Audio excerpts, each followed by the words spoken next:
Je suis apostat. Ouais. Et tu veux témoigner? Oui, je vais témoigner, je vais témoigner. Tu peux vraiment pas améliorer le son? T'as des écouteurs là? Oui, j'ai mis l'écouteur. Peut-être tu peux les Attendez. enlever parce que là le son est vraiment trop bas. Et il y a des bruits autour de toi. Là, vous m'entendez? On a l'impression que t'es sous ta douche. Non, je suis dans la chambre. T'as un ventilateur, il fait chaud ou un truc? Oui, oui, je suis dans la chambre. Il y a un ventilateur, il fait un peu chaud. Ouais, ça fait trop de bruit. Il y a un jour de l'année où il fait pas chaud chez toi? Ah, en tout cas, il fait toujours chaud ici, hein. Ah, ok. Bah, vas-y, écoute, je ferme mon micro et je te laisse témoigner. Vas-y. D'accord. Ok. Donc, moi, je suis ivoirien. Je vis en Côte d'Ivoire. Voilà, je suis né dans une famille musulmane. Mon père et ma mère musulmans. Voilà. Et j'ai trois frères et quatre sœurs qui sont aussi des musulmans. Et dans notre grande famille où je vis actuellement, tout le monde est musulman. Donc, j'ai grandi dans ce milieu-là jusqu'à l'âge de 23, 24 ans. Je suis rentré dans l'islam sunnite. Voilà, dans l'islam sunnite.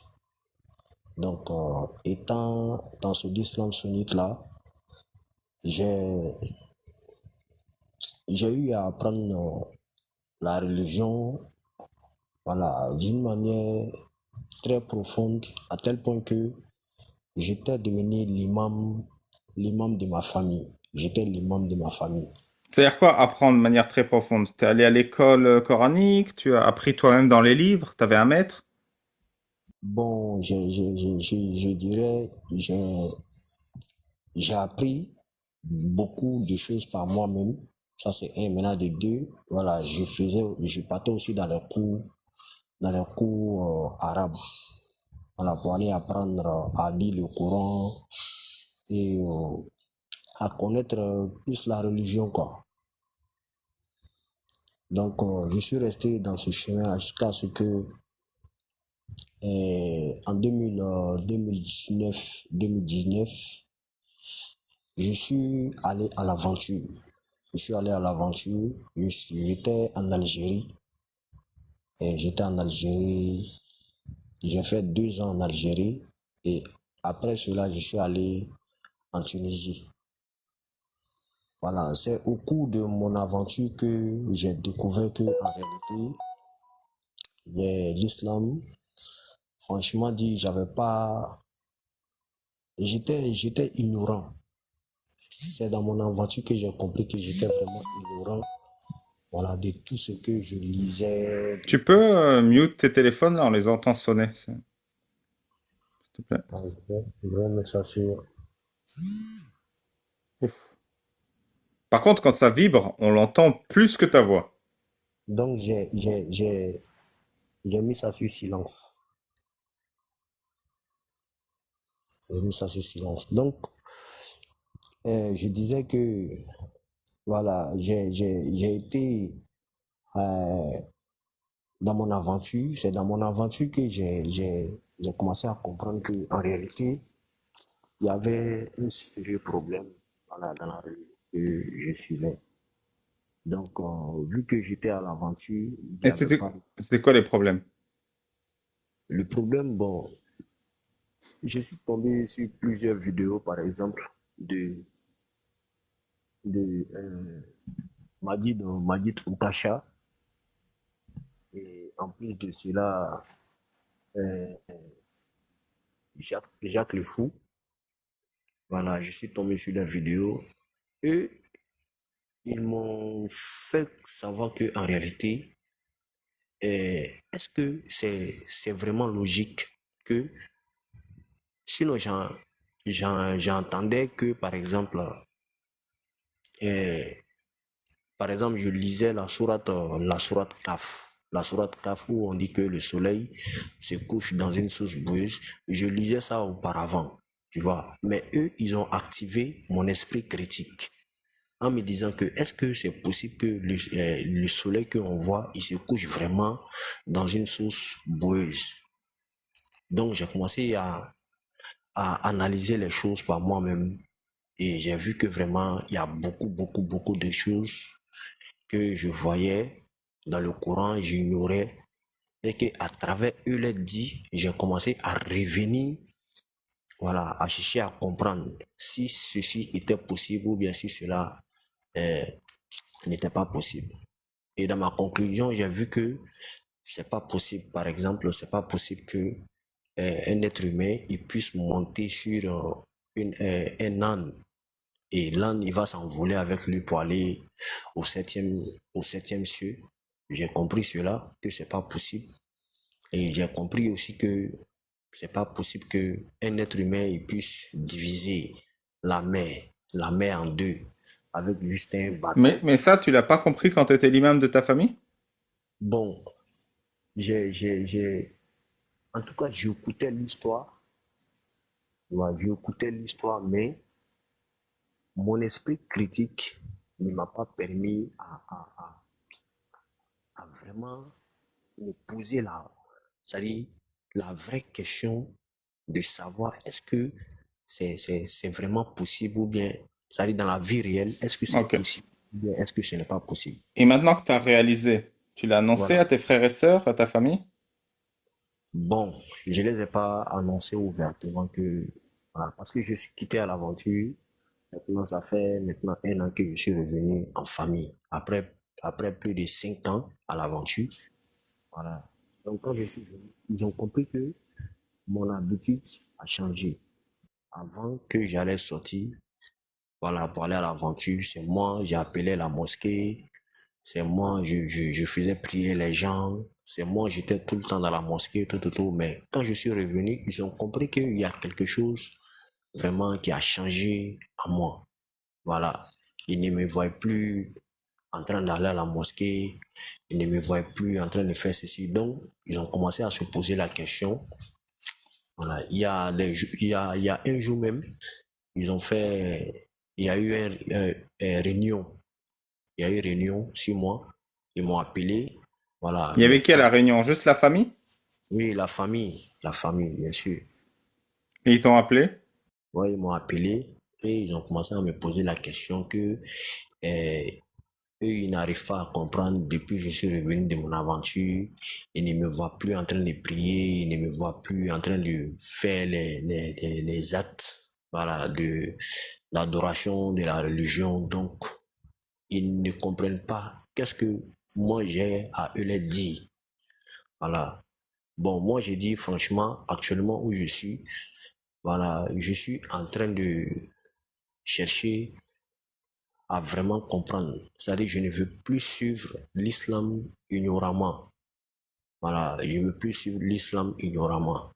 Donc, c'est dans ça, ils m'ont dit que c'est vrai, même si je ne veux plus suivre l'islam ignoramment, que quand même, les 5 prières de la journée, eux, ils veulent me voir en train de faire les 5 prières de la journée.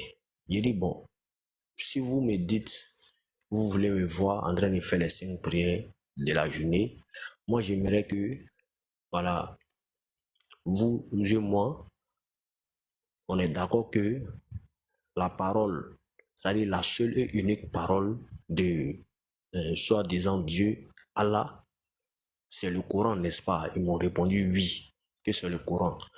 Donc, j'ai envoyé le Coran et je leur ai demandé, mais est-ce qu'ils peuvent me dire, c'est dans quel endroit du Coran où c'est écrit que je dois faire 5 prières dans la journée? Voilà, deux rakats Fajr, 4 rakats la prière de 13 heures, 4 rakats la prière de 16 heures, 3 rakats la prière de 18 heures et 4 rakats la prière de 19 heures. Voilà, ils n'ont qu'à me donner un passage où Allah, et on me demande de l'adorer, s'il m'oblige vraiment à faire Et ces qu'est-ce qu'ils ont prières. dit? Bon, eux-mêmes, ils étaient choqués parce que eux-mêmes, ils ne savent pas que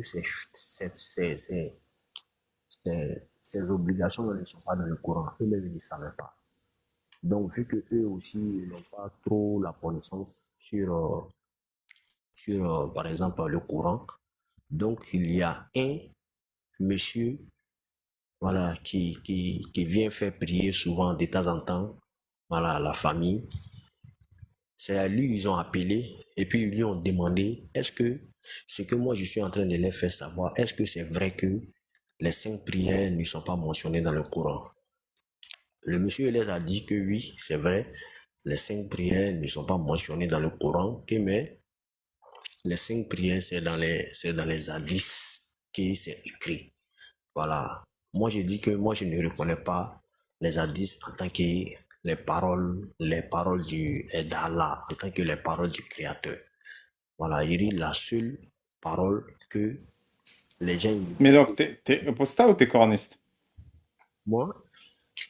Non, en fait, j'étais en train de dire ça Ouais. juste pour pouvoir me, ça dit, Et donc, ils ont réagi comment, la famille? Ils ont tous apostasié parce que t'avais raison? non, ils n'ont pas Ah. apostasié. La pression, par exemple, la pression qui était sur moi, de dire non, faut prier, faut prier. Ah, elle a Voilà, diminué, elle a disparu. voilà la diminué parce que je les ai fait savoir que en réalité, ce n'est pas parce que je ne veux pas. Voilà, même si dans moi-même, mon cœur, je sais que je ne veux pas et que je vais jamais le faire. Voilà, mais il faut quand même que je leur montre quelque chose. Vous voyez, pour que eux, ils se disent que je ne suis pas en train d'abandonner cela par hasard. Voilà. Donc, je les ai dit que je suis en train de faire toujours mes recherches. Voilà. Si j'ai trouvé vraiment l'endroit où c'est dit que je dois faire les 5 prières, c'est-à-dire, il doit faire les 5 prières comme de la manière qu'on fait les 5 prières. Du moi, je vais continuer à faire les 5 prières. Voilà, je sais qu'il n'y a pas et il n'y aura pas. Voilà, mais j'ai juste dit ça pour pouvoir avoir le temps, pour essayer de moi-même m'organiser, voilà, pour avoir du temps, avoir les moyens, voilà, pour pouvoir faire ma vie, voilà, comme il me semble, quoi, tu vois. Donc, Et maintenant, t'es un homme libre. voilà, en tout cas, actuellement, je suis un homme libre, voilà. Je ne ressens plus comment on appelle ça, La pression. l'émo- voilà, l'émotion même de la culpabilité pour dire que si quand je ne prie pas, je me Et ta sens famille, mal. elle l'accepte. Bon, eux, ils ne me demandent pas. Ils ne me demandent pas. La seule personne qui essaie de revenir un peu avec ceci, c'est ma mère. Voilà, c'est ma mère parce que, vous savez, les mères, elles sont elle-même, j'ai eu même à lui poser certaines questions. Par exemple, je lui ai dit un jour, est-ce que elle serait d'accord pour donner sa fille en mariage, sa fille de 9 ans en mariage à un homme qui a 53 ans. Elle m'a dit que c'est pas possible, qu'elle ne pourra pas faire ça. Voilà. Je lui ai dit que, est-ce que elle sait que le prophète, il a marié Aïcha quand elle avait 9 ans et lui-même il avait 53 ans. Mais la régie comment, ta mère? Elle m'a dit que tout ce que moi je suis en train de lui dire là, que ça soit vrai ou bien que ça soit faux, c'est-à-dire elle ne veut pas me voir en conflit avec mon entourage, avec les autres membres de ma famille. De laisser ce sujet-là, voilà, de continuer à faire toujours mes prières. Les gens n'ont qu'à me voir prier, quoi. Les gens n'ont qu'à me voir prier, voilà. Mais elle sait quand même que je ne suis pas en train de divaguer, en fait. Elle sait que je Ok, suis pas en train de ah, divaguer, j'entends voilà. bien. Voilà. Donc, Merci c'est- pour ton témoignage. Est-ce que tu as autre chose à rajouter, Gaussou? bon, c'est que j'avais à rajouter aussi, en tout cas, moi, dans mon parcours de l'islam, sunnite, voilà, je suis allé au bout, je suis allé au bout. Quand je dis je suis allé au bout, voilà, moi j'ai été même dans le camp même voilà, de ceux qui prennent des trucs, comment on appelle ça, les terreaux. Je vais parler comme ça pour que, je sais pas si tu as compris, les terreaux. Voilà, j'ai été avec eux. Voilà, en réalité, c'est l'islam voilà, qui m'a fait aller jusqu'à à ce point-là. C'est l'islam qui m'a Avec fait. eux, c'est-à-dire quoi? C'est-à-dire que tu as rejoint un groupe ou que tu les Oui, soutenais j'étais avec eux, les terreaux, j'étais avec eux. Voilà, dans quel pays? au Mali, au Mali. Plus Pendant près- ton voyage? Voilà, pendant mon Et voyage. tu les as rejoints parce que tu pensais, tu étais encore musulman à ce moment-là et tu pensais qu'ils faisaient ce qui est bien. Voilà, je pensais que c'est ça qui était bien. Et je voyais aussi que ici, tous les trucs, on appelle ça les guides religieux que je voyais, je me disais que c'était des modérés, au fait. Voilà, parce que moi, quand tu commences à devenir extrémiste dans la chose, toi, tu vois que les autres, c'est des modérés, vraiment, vous ne pourrez pas vivre ensemble. Voilà. Donc, moi, je suis allé T'as au vu Mali. quoi et t'as fait quoi avec les terreaux, si tu veux parler? Bon, tout d'abord, le but d'être, d'être avec eux, c'était d'aller apprendre, voilà, la formation et puis venir installer le mouvement dans le pays où je me trouvais. Tu vois, c'est ça qui était le but. Voilà. Et puis, j'étais pas seul aussi, quoi. Voilà, j'étais pas seul. On était, on était on était six personnes. Et Voilà. comment ils vous formaient? Qu'est-ce qu'ils vous enseignaient? Oui, par exemple, on nous enseignait le maniement, c'est-à-dire comment manier les armes. Voilà, ça c'est un. On a des dés encore. Comment euh, on, on fait pour truc, comment on appelle ça, pour organiser, euh, c'est-à-dire pour organiser un quartier. Voilà, on doit organiser un quartier comment. Voilà, c'est-à-dire, je sais pas, j'ai du mal un peu à m'exprimer en français. Voilà, mais on nous Non, a pas de appris souci. Est-ce que le groupe que t'as rejoint, il avait des sabayas, des esclaves? des esclaves. Bon, en tout cas, je n'ai pas. Non, je pense pas. Je pense pas qu'il y avait des esclaves. Même s'il y avait des esclaves, bon, moi, en tout cas, voilà, vu que nous, on venait d'un autre pays, voilà, et puis ce pays-là aussi, eux, ils respectaient beaucoup ces pays-là, les membres de ce pays-là, parce qu'ils se disaient que, bon, nous, on vient du loin, donc, voilà, il y a certaines choses même que nous, voilà, on ne doit pas, c'est-à-dire, ils doivent pas trop nous faire découvrir. Voilà.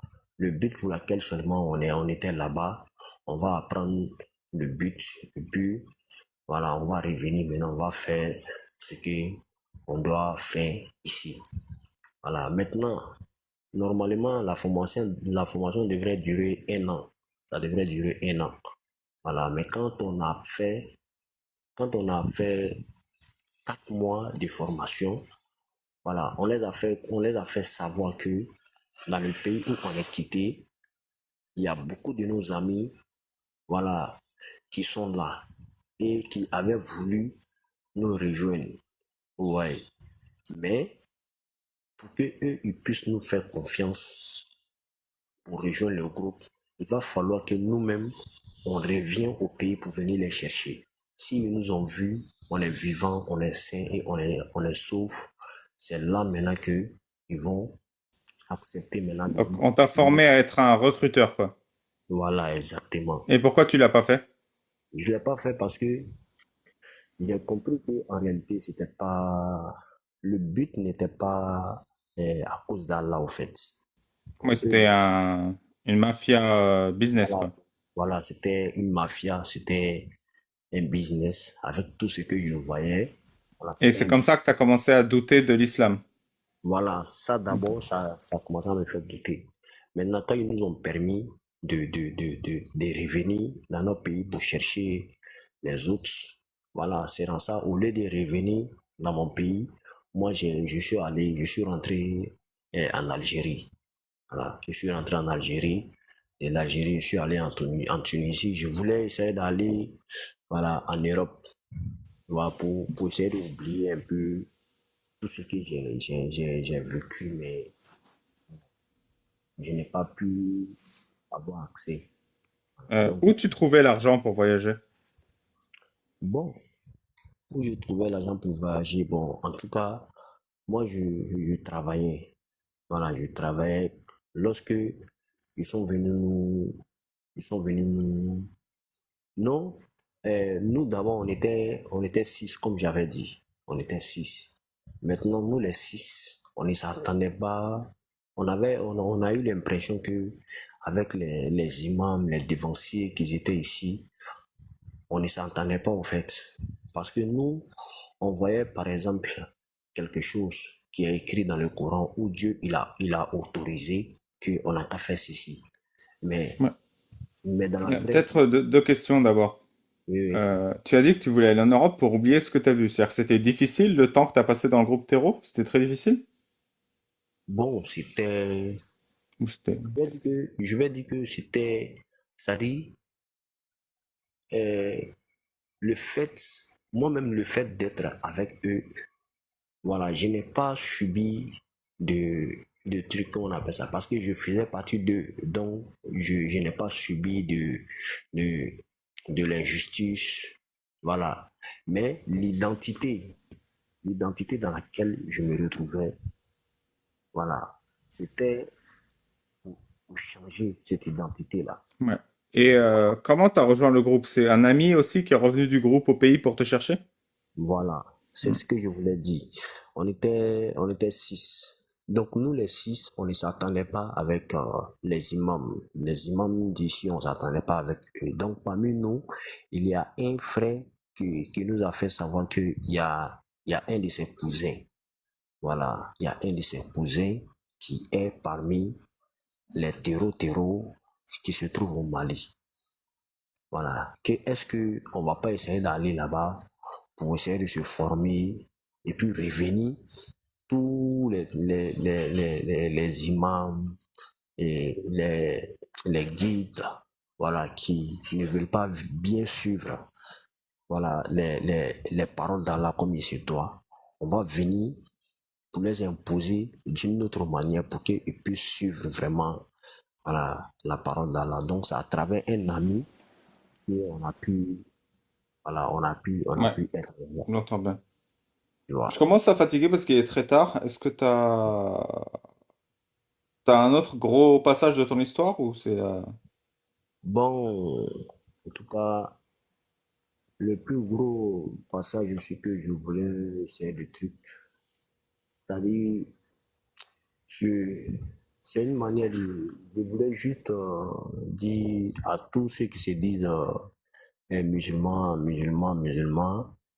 ils n'ont qu'à beaucoup, ils n'ont qu'à beaucoup faire attention parce qu'ils ne savent pas ce qui les attend devant.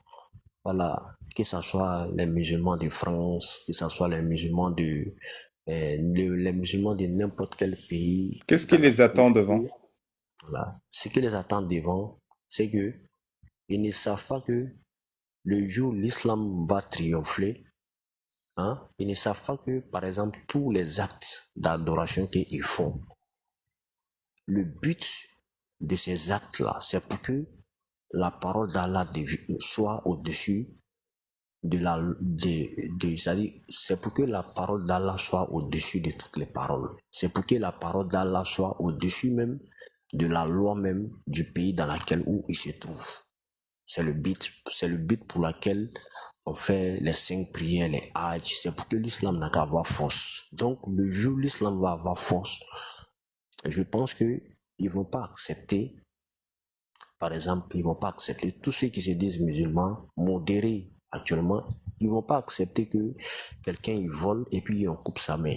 Et même ils vont pas accepter ça. Tu vois. Donc quelque chose que tu vas pas accepter dans le futur, je pense que tu n'as pas tu n'as pas à verser de l'eau, tu vois, pour nourrir, c'est-à-dire tu ne dois pas nourrir la chose. Voilà, actuellement où tu es. Il y a beaucoup de choses qui les attendent que eux-mêmes ils ne savent pas ce qui les attend. tu vois. Mais c'est quand l'islam va être au-dessus. C'est quand l'islam va être au-dessus. C'est là, ils vont comprendre. Par exemple, comme ça, si l'islam a été au-dessus en France, tous ceux qui se disent musulmans, qui montent même dans ton live pour dire comme si nous, on est musulmans, c'est rentré ici, ils vont vouloir quitter la France. Ils vont Oui, je vouloir sais. quitter la France. Parce que la preuve est que si tu te dis vraiment musulman, moi, je pense que tu dois pas te retrouver en France. Tu dois pas te retrouver. Tu dois aller dans les pays où la charia existe. C'est là-bas que tu dois être. Hmm. Voilà. Voilà. Mais j'entends Je vais bien. pas. Voilà. Merci Donc, beaucoup pour le moi, passage. C'était un pour ma super part, moi, témoignage. voilà, moi, je souhaiterais que tu essaies de, c'est-à-dire, tu fais un live sur ça. Par exemple, qu'est-ce qui attend les musulmans? Parce qu'eux, ils ne savent pas ce qui les attend. Ah, c'est un bon sujet, ça. Voilà. Qu'est-ce qui attend les musulmans Voilà. dans un État islamique? Voilà. Qu'est-ce qui les attend dans un État islamique? Voilà. Je pense que si tu as fait ça comme ça, beaucoup de personnes ils vont comprendre que vraiment ce qui nous attend là, Bah, est-ce que tu c'est-à-dire, peux... t'as mon email ou t'as mon MP, là? Si tu peux m'envoyer tes idées. Qu'est-ce qui attend les musulmans dans un État islamique de ton expérience? Comme ça, je les d'accord. lirai. D'accord, il n'y a pas de problème. Il n'y a pas de problème. Je n'ai Parce pas que ton toi, email. quand tu étais au Mali, tu as vu Ouais. ce qui attendait les musulmans dans un État Bien, islamique? bien sûr que oui, bien sûr. Et qu'est-ce qui les attendait? Bon, là, je suis vraiment fatigué, mais tu peux me les écrire, ces points-là? J'ai les yeux Euh, qui piquent. bien sûr que oui. Par exemple, comme ça, comme par exemple le mariage des petites, le mariage des mineurs. Tu vois, il y a d'autres musulmans qui montent dans ton live, je les entends dire que non, euh, comment on appelle ça? Oui, c'est pas autorisé. Mais au Mali, t'as Voilà. vu ça? Bien sûr que oui, j'ai vu ça. J'ai vu ça au Mali, tu vois. J'ai Dans le vu, groupe où t'étais, il y en avait qui étaient mariés à des mineurs. ouais, bien sûr, bien sûr. J'ai vu, ils ont coupé la main des voleurs, hein. Ils ont coupé la main des voleurs et ils ont truc, comment on appelle ça? Ils ont lancé des pieds, voilà, sur, par exemple, comme ça, une femme qui était mariée, voilà, mais qui a eu à faire l'adultère. Ils lui ont lancé caillou jusqu'à la femme, elle est morte. Elle avec, mais elle avec monsieur, tu vois, elle avec l'homme. Les deux sont mariés, tu vois, mais on les a lancés caillou jusqu'à ils sont morts. Ouais, voilà. Le syndicalisme qui va se passer, le syndicalisme qui se passait en ce temps-là, en réalité, ça n'arrangeait même pas la population même de l'environnement. Ça n'arrangeait pas la population de l'environnement parce que tout était de force, au fait. Tout était de force. Là, tout était de force, tu vois. Comme par exemple, si la loi française demande à ce que tu payes c'est-à-dire dans tout ce que tu vas avoir dans l'année, ils ont besoin seulement de 5% pour pouvoir payer les impôts. Tu vois, quand la loi islamique serait là, eux, ils vont pas fonctionner en fonction de ce que Dieu il a dit. Et ils vont se lever comme ça et puis ils vont te dire que c'est 50% que tu dois payer. Tu vois, c'est des gens qui sont malades dans la tête. Eh oui, parce qu'ils ont l'autorité maintenant, ils font ce qu'ils veulent. L'autorité, ils vont faire ce qu'ils veulent.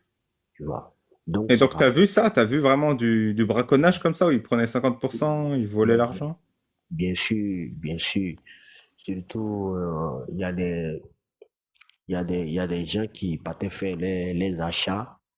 On appelle, c'était un village. C'était un village. Il y a des gens qui partaient faire les achats en ville.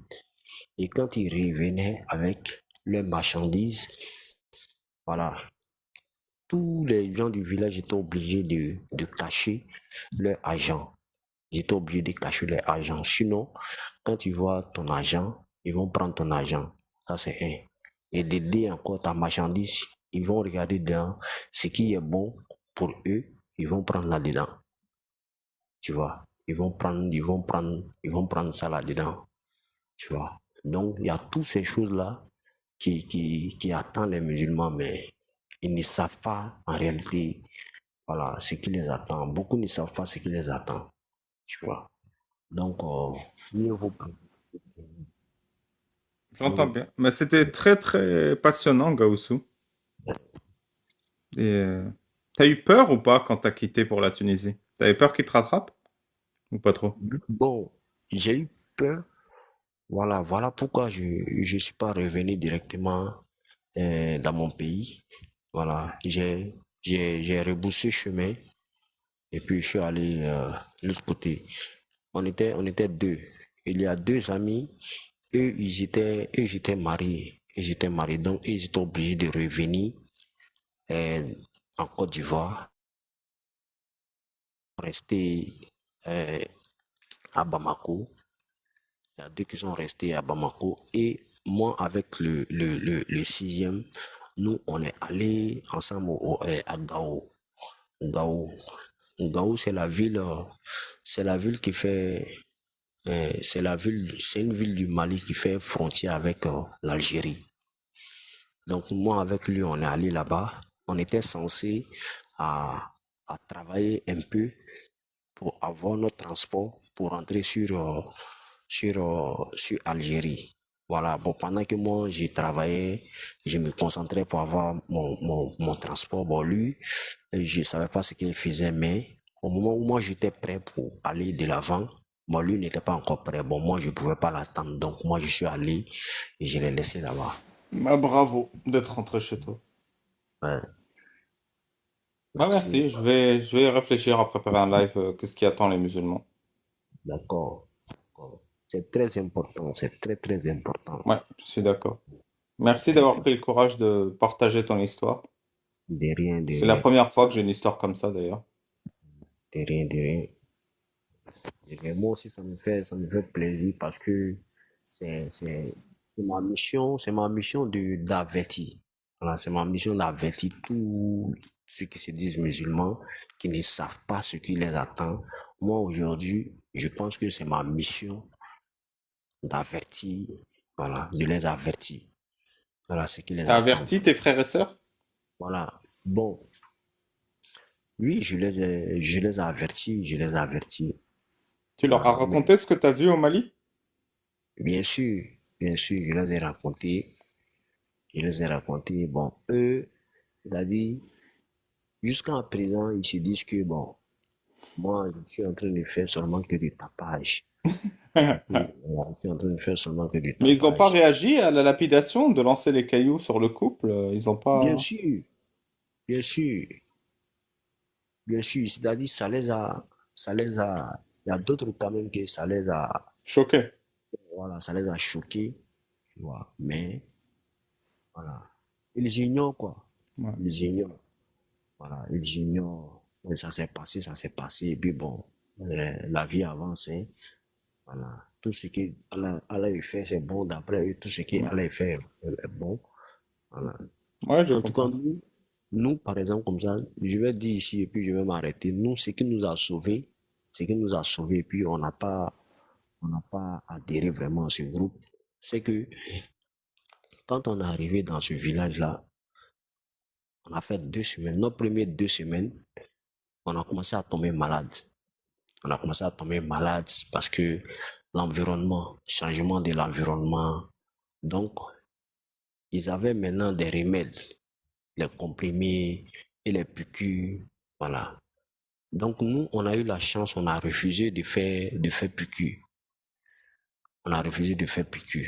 Donc, le fait qu'on a refusé de faire piqûre, c'est ce qui a fait que on a eu l'esprit critique pour comprendre que en réalité, ce qui se passe là-bas, c'est pas quelque chose de sain. Voilà. Tous ceux qui ont fait piqûre, eux, ils sont restés là-bas. Ta Ah bon? faculté, oh, oui, bien sûr. Mais c'est quoi la piqûre? C'est un vaccin? C'est... Oui, c'est un vaccin. C'est un vaccin. On te fait une piqûre en te disant que, bon, ça va te guérir, voilà, de ta maladie, alors que c'est ça même qui va changer ta mentalité, voilà, pour ne plus que tu vois la vérité et le faux. Voilà, tu ne peux Ah, mais pas il y a voir ce quoi? qui est Tout le vrai. monde était malade quand vous êtes arrivés? Oui, bien sûr, nous les six qui sont quittés ici pour aller là-bas, on est tombé Et malade. comment tu sais ce qu'il y avait dans la piqûre? Bon, tout d'abord, moi je, moi je l'ai su parce que il y a, il y a, il y a, il y a, il y a d'autres même, ils ne sont pas tombés malades, tu vois. Ils sont pas tombés malades, mais ils faisaient toujours ces piqûres là, tu vois. Ah, il la faisait régulièrement. Voilà, ils la faisaient régulièrement et ceux Ouais, je qui vois. faisaient, voilà, ces piqûres aussi régulièrement, eux, c'est eux quand même qui étaient presque à la tête, voilà, de tout ce qui se passait. Voilà, c'est eux qui étaient à la tête. Donc, ils étaient accros, quoi, à la Voilà, piqûre. ils étaient accros genre dans le business qui se passait, ils étaient accros. Donc, il y Voilà. avait du trafic de substances aussi, ou vous faisiez du... Oui, bien sûr, il y avait, il y avait trafic de substances. Voilà, il y avait trafic de substances. Voilà. Parce qu'il y a des, il y a des, il y a des, il y a des, il y a des gens du village aussi, voilà, qui partaient prendre des marchandises en ville et ils venaient avec ces marchandises-là. En tout cas, bon, moi, par exemple, comme ça, voilà, je ne pouvais pas savoir exactement ce qui se trouvait dans la marchandise, mais ces marchandises-là, personne, c'est-à-dire personne d'entre nous avait la possibilité de voir. Voilà, mais la marchandise restait seulement dans eux, seulement les mains, restait dans les mains. Voilà. En tout cas, ils faisaient tout et du n'importe quoi là-bas. Tout et du n'importe quoi. Voilà. Ils faisaient tout et du n'importe quoi. Voilà. Il y avait du Quand trafic humain ou pas? trafic humain, bon, ça, je n'ai pas, Ouais, tu m'avais dit qu'il n'y avait pas d'esclaves. Ouais. voilà, non, il n'y avait pas de trafic d'humains. Même s'il y en Hmm. avait, moi, je n'ai pas T'as vu pas ça. vu. Voilà, je n'ai pas vu ça. Voilà. Donc, Bah, tout, n'importe quoi, c'est pas mal quand même. Il y avait des substances illicites, il y avait ouais, lapidation, il y avait couper la main, ouais, il y avait le mariage des enfants. bien sûr, il y avait le mariage des enfants, voilà, le mariage des enfants, et puis il y avait, comment on appelle ça, euh, c'est-à-dire c'est imposé à la population. Voilà, c'est eux qui sont là. Voilà, personne n'a le droit de dire quoi que ce soit.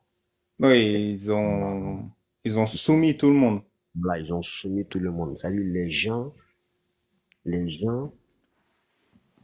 obéissaient pas parce que la loi était bonne pour eux, tu vois.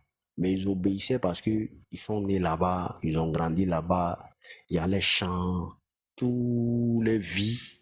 Oui, ils sont C'est, otages là-bas, quoi, parce voilà, ils voilà, peuvent pas quitter. voilà, ils sont Ouais. pris en otage. Ils ne peuvent pas quitter. Donc, ils sont obligés de se soumettre, voilà, à leurs ordres. Ouais. Voilà. Ben, je comprends. Merci beaucoup, mon ami. De rien, Alibaba, de rien. Ça me fait plaisir de témoigner ce soir. Oui, moi aussi. Bah, je vais mettre ton témoignage sur YouTube pour que les gens y connaissent. D'accord, vraiment, ça va me faire plaisir. Bonne soirée, bonne nuit. Merci beaucoup à toi aussi. Repose-toi bien. Ouais, je vais me coucher. Ok, bye bye. Pour tout le monde, si vous êtes sur YouTube, mettez un like, un commentaire, activez la cloche, partagez la chaîne, abonnez-vous. And, demain soir, donc aujourd'hui, donc là il est 2h30 du matin, je te fais descendre si tu veux. Comme ça. Merci. Il est 2h30 du matin, à 19h, je fais le live officiel du samedi. Donc voilà, on se donne rendez-vous demain, aujourd'hui. S'il y a un musulman qui veut débattre, c'est maintenant ou jamais. Sinon, je ferme le live. Parce que je suis claqué. Je compte jusqu'à 10 dans ma tête.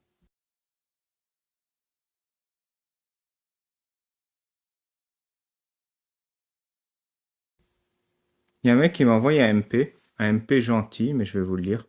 Il est gentil et bizarre. Cher Ali Badal, je te félicite d'avoir réussi de t'échapper de Mohammed. Grâce à toi, beaucoup de musulmans connaîtront la vérité. Il ne faut pas que tu baises tes bras. Merci. C'est un message gentil. Si, je vais continuer les lives le samedi, mais je vais arrêter les lives en semaine sur TikTok parce que je veux plus faire YouTube. Parce que moi, je préfère YouTube à TikTok, je préfère lire des textes que de débattre. Voilà. En plus, récemment, il n'y a pas grand monde qui veut débattre. Tant mieux. Bonne nuit à tous.